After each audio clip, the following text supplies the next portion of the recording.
looking at the extended formula for refraction, established yesterday that refractive index tells you basically how much light bends, so how much the angle is going to change.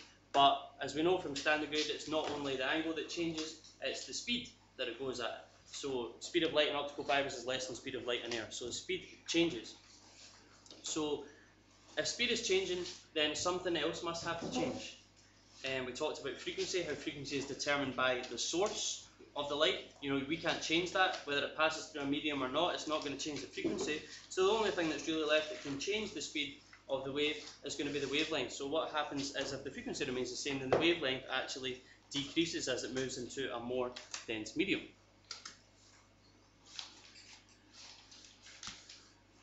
We can then apply V equals F lambda for both the situations, outside in air and then in the medium.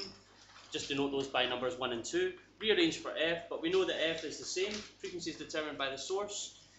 So we can set them both equal to each other. So we end up with two new ratios that we can work with along with refractive index. So we've got lambda 1 over lambda 2 equals V1 over V2. So that really tells us that not only is the angle decreasing, the angle of refraction is that decreasing, but also the speed is decreasing and wavelength is decreasing as a result as well. So we've got two new ratios there that we can then add into an extended formula. So we've still got our original term here, but we've got two new terms that we can apply. Lambda 1 over lambda 2 equals V1 over V2.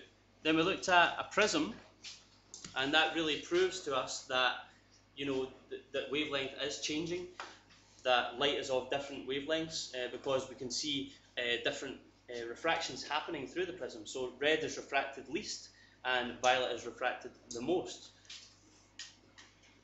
So we established that they've got different wavelengths, which is why they've got different refractive indexes, which is why they refract differently.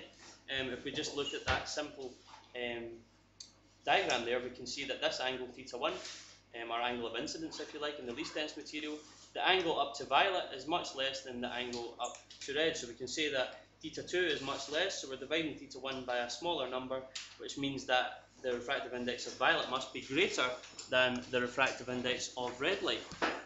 So that really tells us that each individual colour of light has a different refractive index. Red refracts rubbish, blue bends best.